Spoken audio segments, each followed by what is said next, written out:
kita akan membahas mengenai standar pelayanan kefarmasian di apotek.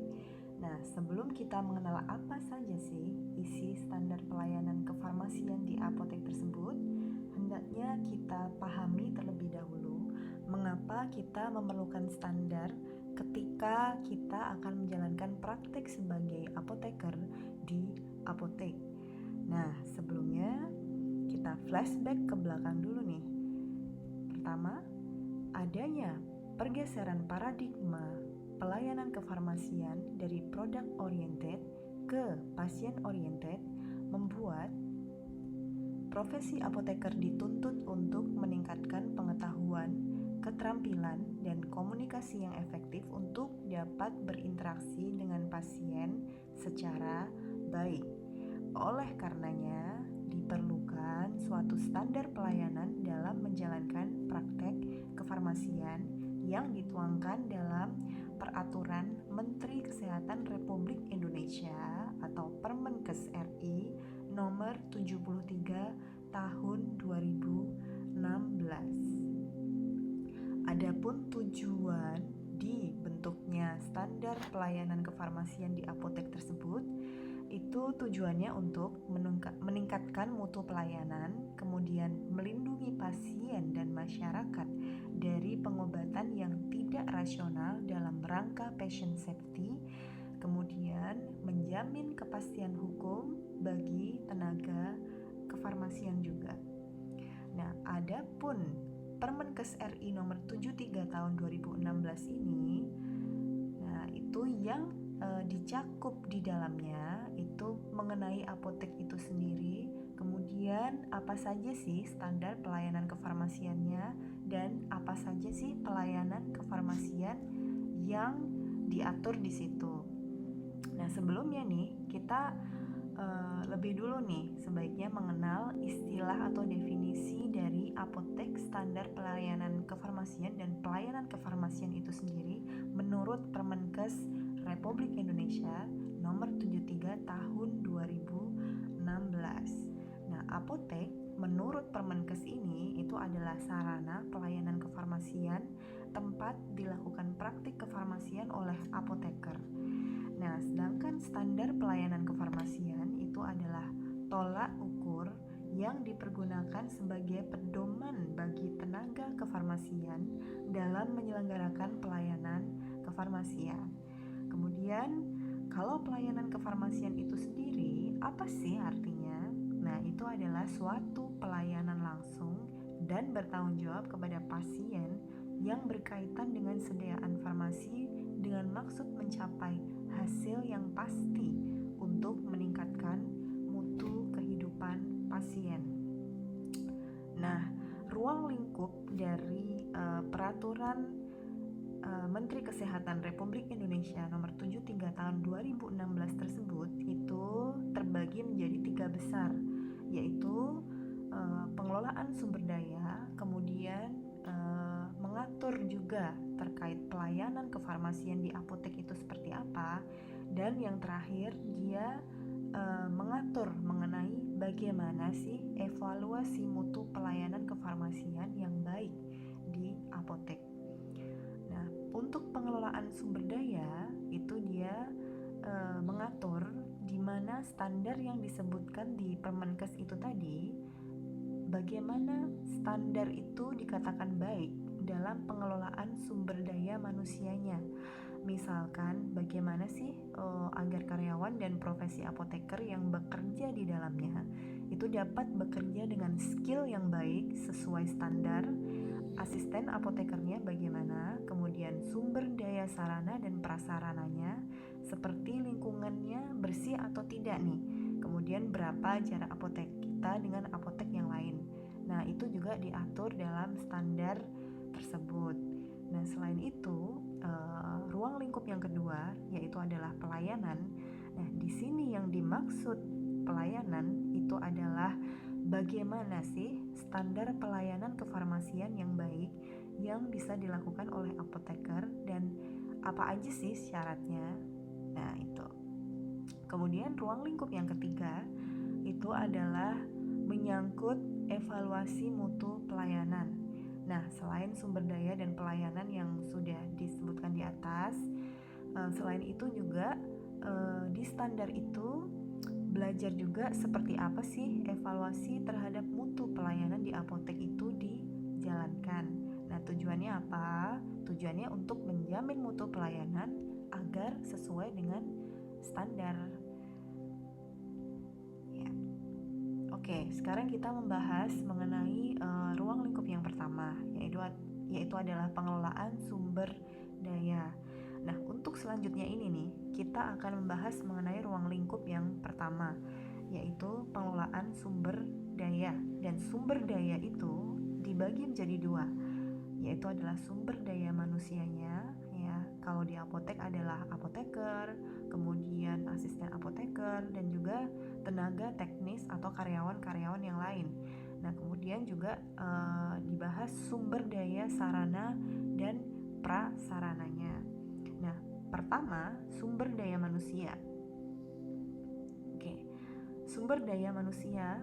Mengapa sih sumber daya manusia yang bertugas menjalankan apotek itu juga perlu distandarisasi fungsi dan kinerjanya? Nah, harapannya itu agar dapat membantu dan mendorong seorang apoteker atau farmasis dalam menjalankan peran, tugas, dan fungsinya sesuai dengan yang seharusnya. Nah, agar apa sih? Nah, supaya sistem pelayanan modern dengan mutu tinggi itu bisa terwujud di Indonesia. Harapannya seperti itu. Nah, kira-kira bisa nggak ya? Bisa aja. Asal nantinya ketika kita sebagai profesi apoteker tersumpah itu bisa mengimplementasikan fungsi-fungsi farmasis yang baik sebagai berikut ini. Nah, yang pertama apa sih? Sebaiknya kita itu menjadi farmasis yang seperti apa sih yang diharapkan sesuai standar, yaitu adalah yang caregiver atau pemberi layanan. Nah, yang pertama nih sebagai caregiver, ini maksudnya adalah di mana seorang farmasis atau apoteker itu merupakan sebuah profesi di bidang kesehatan yang care atau yang peduli. Nah, maksud peduli ini misalnya adalah farmasis yang bisa berinteraksi langsung dengan pasien maupun masyarakat, meliputi peracikan, pemberian konseling, konsultasi, visit, dan monitoring. Nah, itu sebagai fungsi farmasi sebagai caregiver. Nah, kemudian diharapkan farmasis yang sesuai standar yang valid itu dia bisa menjadi seorang decision maker atau pengambil keputusan yang baik ketika dia memimpin suatu apotek.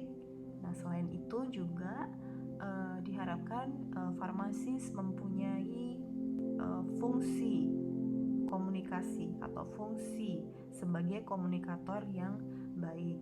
Selain itu juga diharapkan farmasis mempunyai standar yang baik dalam memimpin apoteknya. Selain itu juga diharapkan farmasis atau apoteker itu menjadi seorang manajer yang handal di apoteknya. Nah, contohnya adalah seorang farmasis atau apoteker diharapkan dalam mengarahkan kemampuan manajemen di apotek. Seperti misalnya gini nih, kepala instansi di rumah sakit memanajemen sistem rumah sakitnya dengan baik. Nah, agar apa? Agar pelayanan yang diberikan itu bisa optimal, berkualitas, dan juga produktif. Nah, itu fungsi farmasis yang diharapkan nih menurut Permenkes ini sebagai seorang manajer. Nah, selain itu juga diharapkan seorang farmasis yang oke, itu dia menjadi seorang pembelajar seumur hidup atau lifelong learner. Jadi ini direvisi ya, jadi bukan long life learner tapi lifelong learner. Nah, misalnya adalah di mana seorang farmasis atau apoteker itu harus selalu memiliki rasa semangat belajar yang tinggi karena keilmuan mengenai kesehatan di farmasi itu ilmunya tuh terus berkembang dari waktu ke waktu. Nah, sehingga diperlukan pembaharuan terus mengenai pengetahuan dan kemampuan. Oleh karenanya kita seharusnya tidak cukup puas dengan ilmu yang kita dapatkan sekarang, karena bisa jadi ilmu di farmasi itu terus berkembang dari waktu ke waktu. Oke, selain itu juga diharapkan seorang farmasis itu menjadi seorang peneliti yang baik. Ya, selanjutnya kita akan membahas mengenai apa sih standar yang harus diterapkan di sumber daya sarana dan prasarana. Nah, adapun yang diatur di sini misalnya adalah apakah apoteknya berlokasi di daerah yang strategis sehingga mudah diakses atau tidak. Nah, kemudian misalnya nih standar sumber daya sarana prasarananya. Nah, papan nama apoteknya itu harus jelas. Kemudian masyarakat itu juga diberi akses secara langsung dan mudah untuk berinteraksi dengan apotekernya. Nah, selain itu, standar di sumber daya sarana prasarananya ini juga melihat standar lingkungannya. Nih, apakah lingkungannya bersih atau tidak? Oke, sarana dan prasarana. Nah, untuk sarana dan prasarana ini, syarat-syarat standar yang harus ada dalam apotek adalah adanya seperti ruang penerimaan resep, kemudian adanya ruang pelayanan resep dan peracikan atau produksi sediaan secara terbatas, kemudian juga adanya ruang penyerahan obat, dan juga adanya ruang konseling. Nah, ini yang perlu digarisbawahi nih, di ruangan konseling ini dia wajib adanya di apotek. Nah, hal tersebut dikarenakan ruang konseling itu termasuk salah satu penunjang pelayanan kefarmasian yang standar, di mana di ruang tersebut pasien dapat secara feel-free berkonsultasi secara privat mengenai penyakit dan obat terutama beserta kendalanya. Oke. Ya. Selain itu juga diharapkan adanya ruang penyimpanan sediaan farmasi, alat kesehatan, dan bahan medis habis pakai. Dan terakhir juga harus ada ruang arsip di dalam sistem apotek tersebut. Oke, untuk bahan selanjutnya, untuk materi selanjutnya masih terkait mengenai standar pelayanan kefarmasian di apotek. Materinya masih akan bersambung. Nah, tunggu ya di part 2.